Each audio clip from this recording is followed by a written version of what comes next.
format of our closing remarks is such that we asked Mr. Igor Poshevaila, as a person with an extremely large experience in this sphere, having listened for 2 days these discussions and conference, to join us with his reflections and share how do you envisage the future of this center, which commentaries do you have, and what do you think about it? Let us start with you, and after that we will move on. Yes, Elisa? Доброго дня, пані Катерина. Hello, Ms. Kateryna. Yes, Kateryna Goncharova is with us, Director of Ukrainian Monuments Fund, and Igor Poshevaila, Director of the Revolution of Honor. After that, the team will pronounce their thoughts. Hello. Thank you immensely. Very briefly, because the time flies, we see that even the previous discussion went beyond the framework, and that's what we keep going on with. I welcome the entire idea of creating such a center. It's mature enough. Such centers should have been created before the full-scale invasion, but it's great that such a conference outlined the landmarks that are clear based on the strategic things and the field tasks that were voiced in the first day from the Ministry of Culture and other partners. It's great that archaeologists, architects, and museum workers spoke about practical things, and we see that they proceed from a hands-on sphere to a strategic sphere to make sure that the Kiev-Mogila University can take this initiative. Because today, speaking about the subsequent perspective, it's important not just to work at the operational level and react to the challenges and threats of time, which unfortunately started to be voiced only 4 years ago. Myself with Kateryna and with our museum colleagues, we said that back in 2014, when these threats about preservation of cultural heritage with the beginning of the war of Ukraine showed themselves in the worst aspect, we spoke about the possibilities, the capabilities, the activities done at all levels by architects, archaeologists, museum workers, policy writers, researchers, politicians, researchers, students. The challenges are immense. Today we focused on archaeology, but in fact buildings are damaged, collections are damaged. The scope of problems, yesterday Kateryna Chuyeva moderated and we heard important things. On the one hand, the first Deputy Minister of Culture, Ivan Verbitsky, yesterday voiced our reality, that there are lots of ideas, because many people address us speaking about the local level. The condition is way worse than in the center in Lviv, Kharkiv, and Odessa and Kiev. They address us with initiatives, and there are many ideas. The biggest problem is their implementation. And here we speak about a systematic approach. Initiatives that emerged yesterday, they were presented. The local initiatives existing in Kharkiv, in Kiev, in Lviv, Odessa, and in other cities, they require, at long last, some systematization to create a system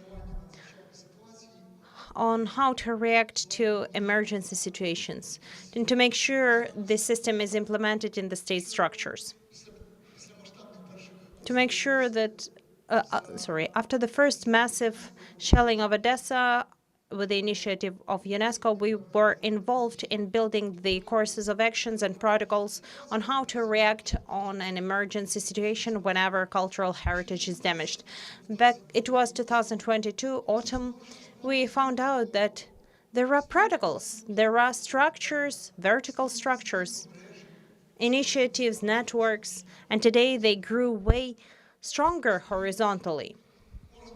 There are civil protection institutions, there is emergency service, Ministry of Culture, departments of culture at all levels, volunteers, professionals, but their work is not coordinated enough to make sure the reaction is efficient and adequate, so that we can save on resources. Because in the first day of the full-scale invasion, there was a lot of assistance at all levels, starting from the packaging materials, protection materials, and you know how much assistance was given to archaeologists to react to the damages, to react to the shelling of architecture.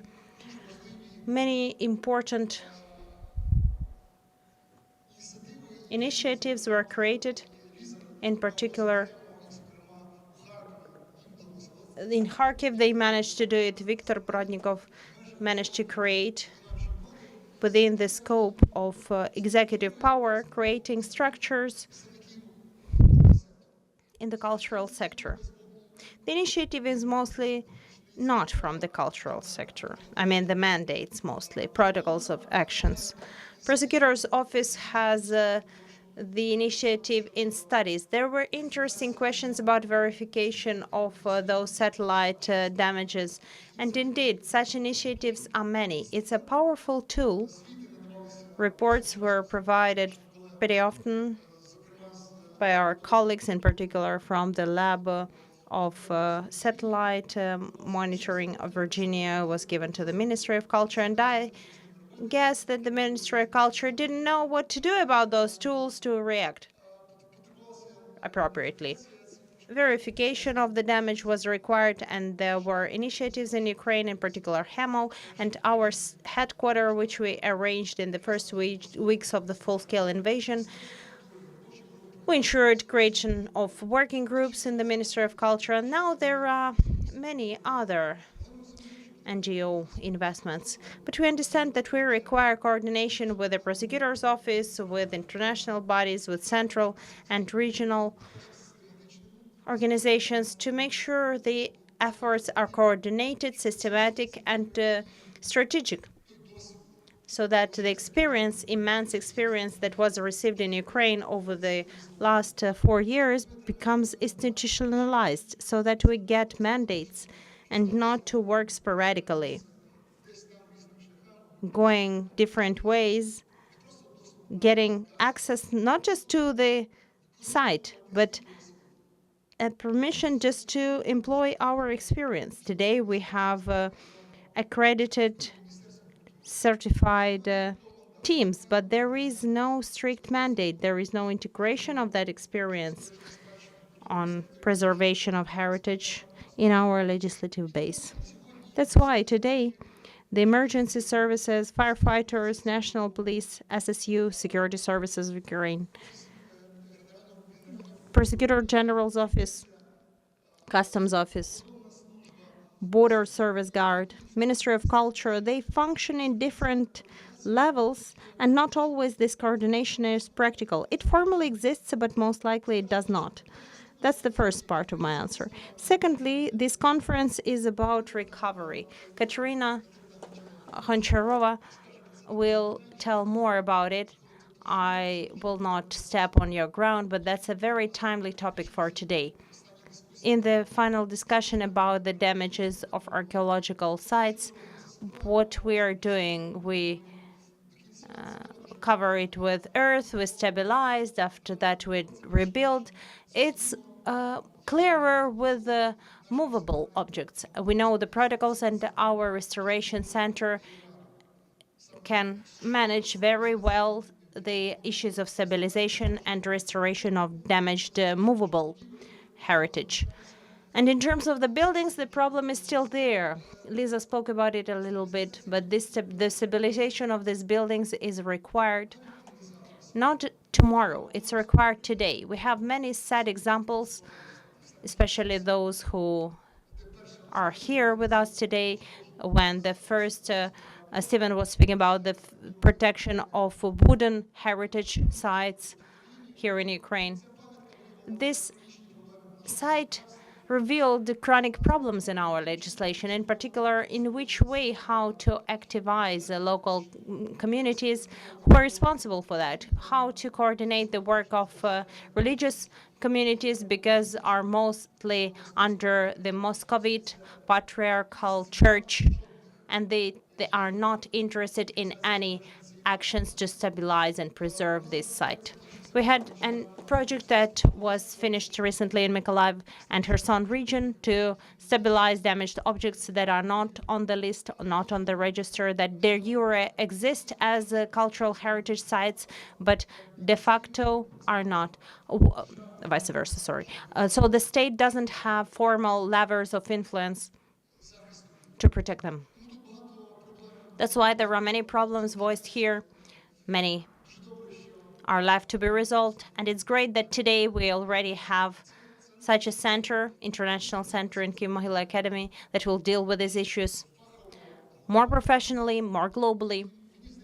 And to complete, I would like to mention that it's critical to use the resource accumulated in Ukraine with the assistance of international partners to make sure the accumulated resource and experience, and even those accumulated resources, I'm not only speaking about finances, equipment, simple equipment, mobility, complete projects to be used more actively by the state, because indeed all the actions done over those 4 years on a pro bono basis, they were aimed at preserving the heritage and help Ukraine not to criticize, but to act, to perform its main goal, to preserve its heritage. And I give the floor to Kateryna.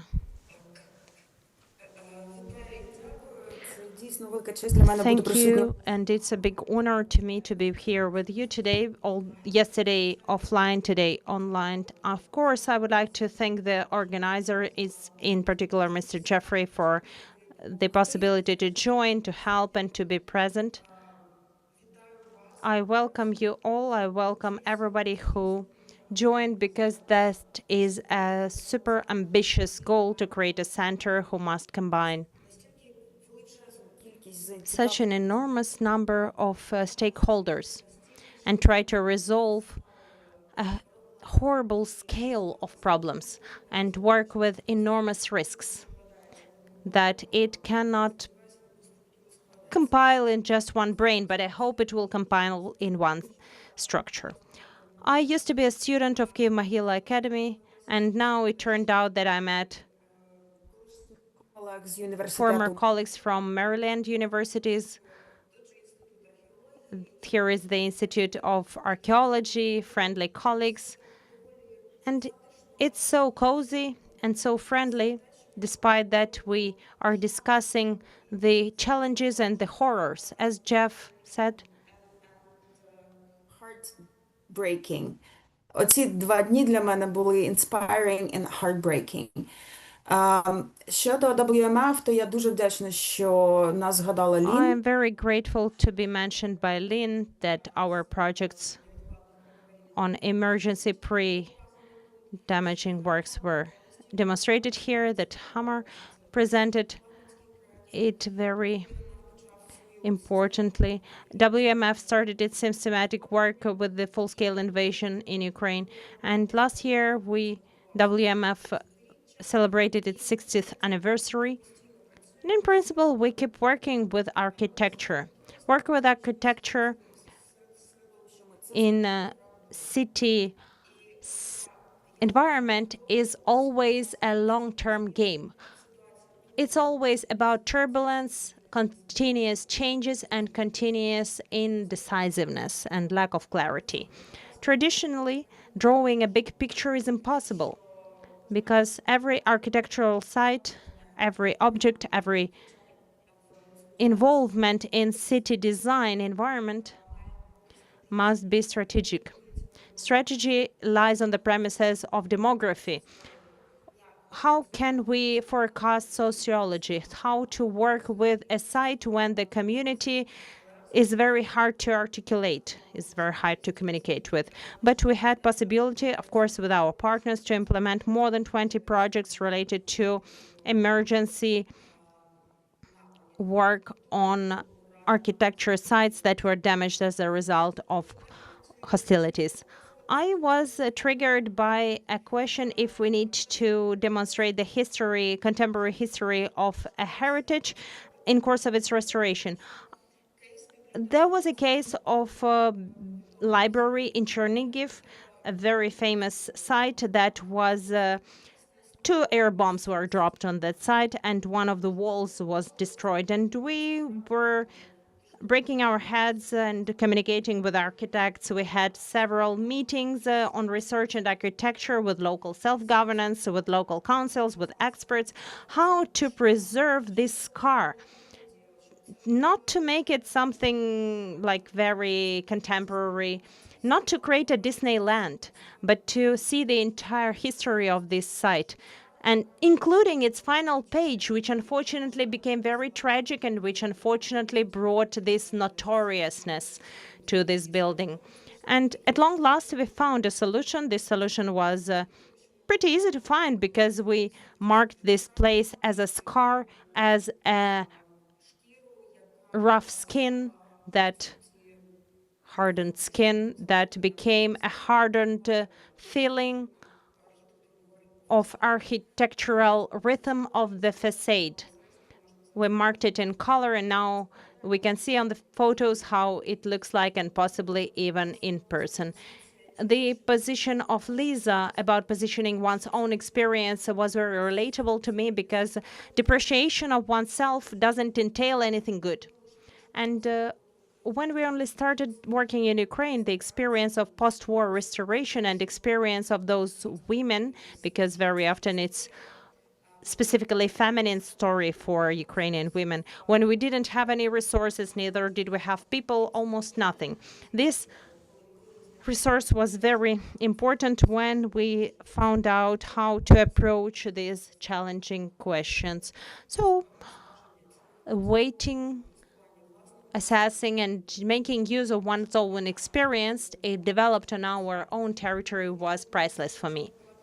And of course, I will not give you recommendations because enough recommendations have been given. We always hear that Ukrainians must and Ukrainians should and Ukrainians so and so. But I would like to share the risks and the questions which we face attempting to resolve them, attempting to find a solution. I do hope that in course of this search for solutions, we will manage to work together, to cooperate. First and foremost, there is this evolution of vision and evolution of approaches to preservation of cultural heritage. In the first months of the war, we all saw this duke in Odessa piled with sand sacks. This image, this method of preserving the heritage is quite dubious, but the community protects what it treasures the most. The community protects what it pains. And at least in such a way, we can preserve the most cherished object in Odessa, this monument to Duke. So let it be if it functions. I remember when many natural reserves closed its websites, like in Drogobichi, at least to protect themselves from the external influence that was read as the most dangerous and threatening. How systematically we conducted 3D scanning, because it seems like several powerful teams were rushing all around Ukraine and scanning 3D whatever they could. And now when I see the building of the system, and when I see this boldness in strategic planning, when I see the creation of such educational centers, when I see the real circle of experts, and I feel inspired, and it gives me this ticket to the future. The planning horizon used to be for 2 weeks, and now we start to plan for 10 years. And I would like to congratulate everyone that we have the Director of Ukrainian Fund of Cultural Heritage, another institution that will take charge of this on the systemic level. And also articulation of Irina Matsevko echoed with me. For whom do we preserve this heritage? The first voice is to belong to the community, because any donor will gladly restore the monument that is considered to be valuable by the international community, but it quite often does not coincide with what the local community wants to have, because values diverge sometimes. And for me, it's important to know how to adapt the culture of cultural heritage to needs of all the communities who were affected by the hostilities. Not veterans integration, but adaptation of our lives, our environment, our state, our professional community for these needs, because they are the ones who are the users and bearers of our cultural heritage. It's important to know the focus, because when the war began in another country, the focus has shifted, and not so many media resources allocate time to Ukraine. And it's important to be able to retain this concentration on us. And another thing we are dealing with is censorship of history, as I would really want us to be white and fluffy, but it doesn't work that way. When we worked with Eurocommission developing the recommendations for Ukraine, and we intentionally included the recommendation about development of the itineraries and what is called the black tourism. We knew once the war is not over but is in the silence mode, then, and then the question is, what is the most attractive tourist object attractive for the tourist? Is Chernobyl. We think that this trend will still be there, and we need to think about our narrative. And by the way, those recommendations were developed in the period of the recognition of eradication and rage of Ukrainian nation, and recognition of this war as the genocidal, or the one that has genocidal features. That's something to put emphasis on, that we are here, we exist, and it's not like the population was whether deported or killed, and that the new people are inhibited, and that the territory is no longer Ukrainian. So we need to keep these architecture rapport points that remind to all of us, and this is that we are Ukrainians and this land. And it's important to be able to hear the communities, to give voice to communities, and to hear about their needs, local needs, because in the conditions of constant uncertainty,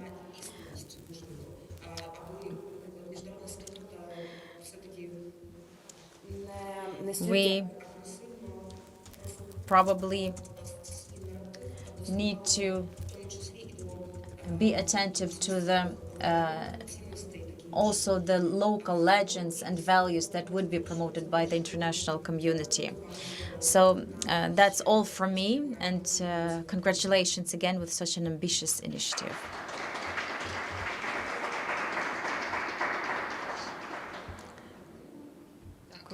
Thank you, Kateryna. I would like to add on my behalf a few more words. My reflection. Both yesterday and today, a lot has been said about cooperation, that this was the foundation to achieve some result of cooperation between the Ukrainian organizations, international organizations, exchange of experiences. And yesterday, Lisa and I talked during the coffee break and discussed that the NGOs, they have their own strong point, unlike universities, especially state universities, because state universities are very slow and, lots of bureaucracy. We are all dealing with this. And I do hope that this is already changing, that Kyiv Mohyla Academy, well, from the historic point of view, has always been very advanced. On another hand, the NGOs at least now, are quicker responding to any threats. And Oleg also told us about the strong point of universities, like expertise, students, technical base, stating that universities are capable to educate new generations of experts and engage them to practical work. So the way I see the development of the center, and that is to establish this type of network and developing the cooperation. And then we'll be stronger, I hope, and that we will achieve certain tangible results. Thank you. I will pass the floor to our American colleagues then, who were the initiators and the driving force of all this.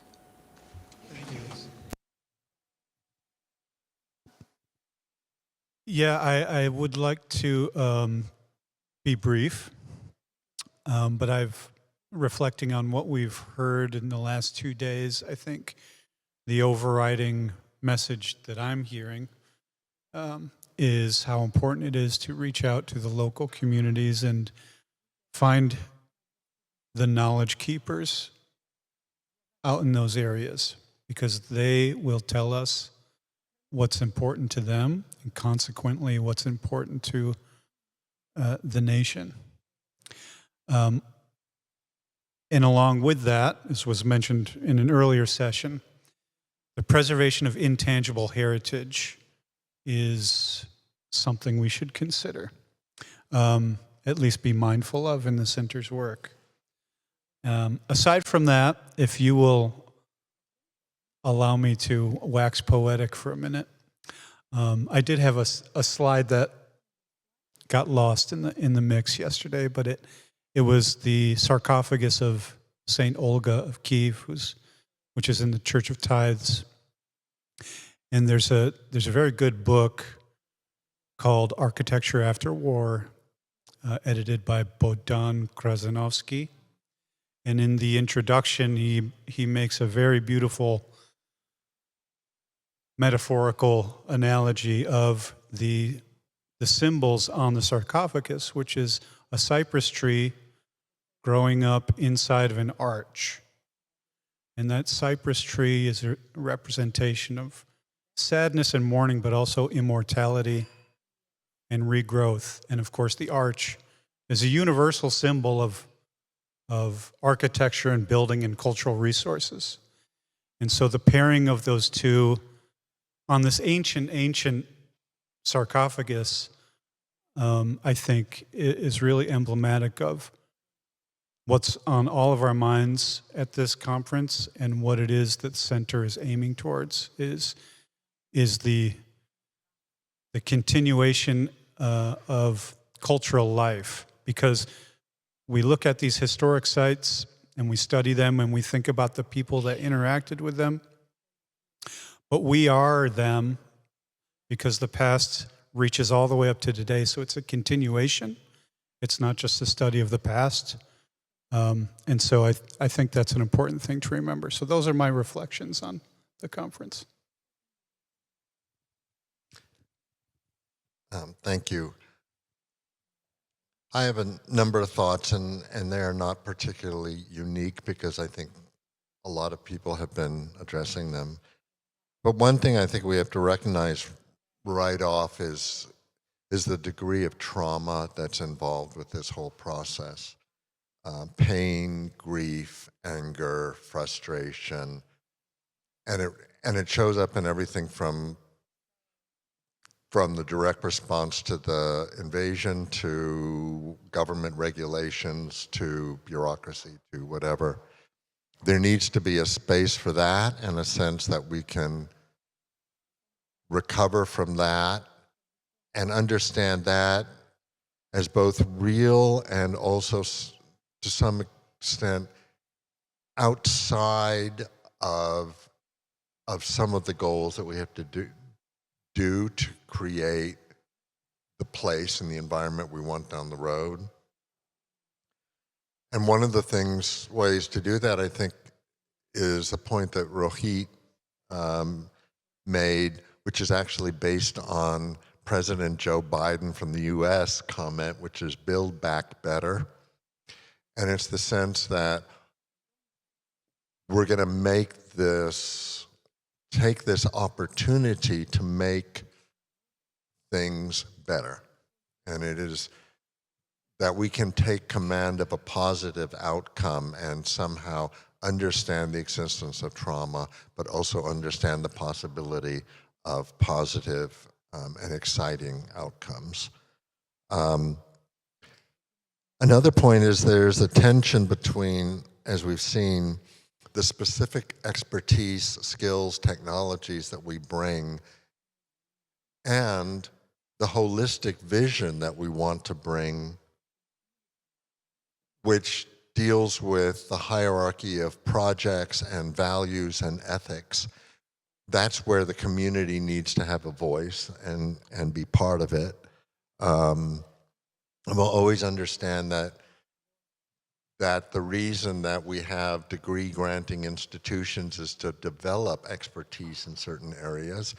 And so that's valid, but it balances out, as everybody's been saying, with working with local people who have helped us figure out what's significant. So in that sense, process is as important as product. And I think the more transparent the process is that the center and others adopt, the more people can trust the process and feel part of it. And it's a multidisciplinary, transdisciplinary process with transparency and a welcoming attitude towards everybody coming on board. And otherwise, it's just an incredible honor to have been trusted and invited to be part of this process. So thank you for that.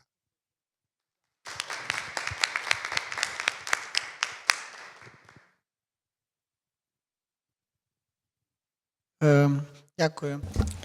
Thank you. I would also like to say a few words. You know, you do the job and then you are praised for it. And at our event, we were told what we still have to do.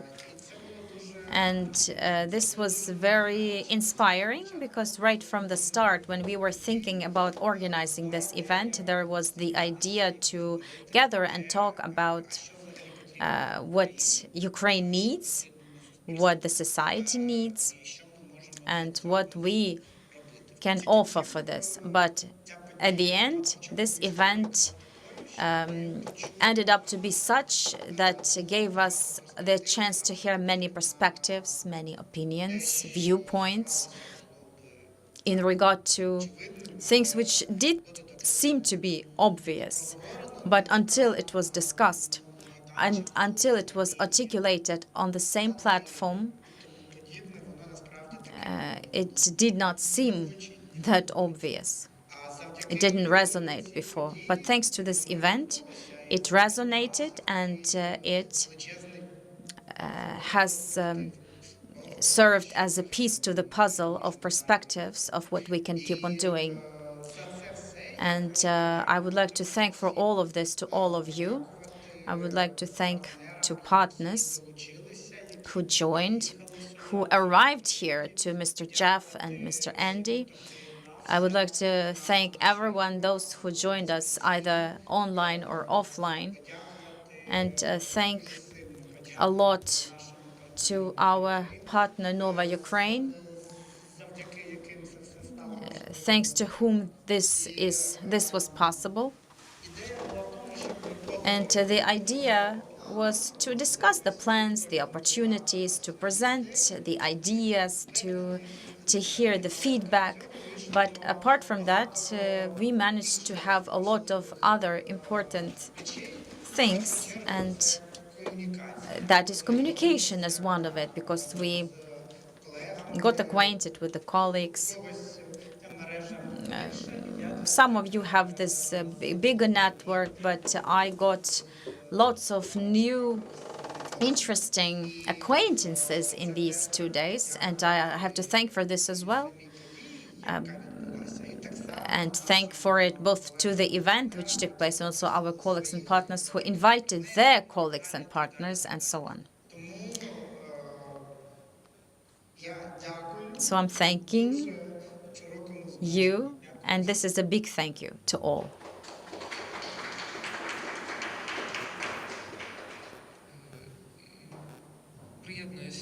And I would like to also express my gratitude. I guess we will probably speak a lot more about this, and we'll make some publications also on the social media pages. But I guess I would like to finish with what I began yesterday.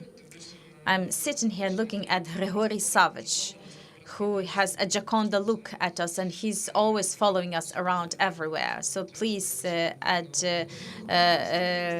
some maybe label to this portrait, because I think what matters to us is, in the diversity of all the opinions that we heard. We mostly knew each other, yes, maybe not in person, but we did hear. And I agree with all of the reflections, especially with regard to what Ihor mentioned. And not only due to the discussions we had in these 2 days, but we have a critical need to switch to systemic work. And in the beginning, the colleagues mentioned that we did it all in the manual mode, because nobody knew with this scale of hostilities. We have never faced that before. Even if we had protocols on paper, the practice would have shown that people may respond in their own way. And we actually faced this back in 2014 when in the first museum teams they were discussing how they would respond to be able to preserve the collections. And some of the colleagues did say, you see, we have children. We're not going, if the war starts, we're not going to be, trying to rescue the museum. We will be saving our families. And such things make us consider many factors. Recently, we have completed a very small survey in one of the projects.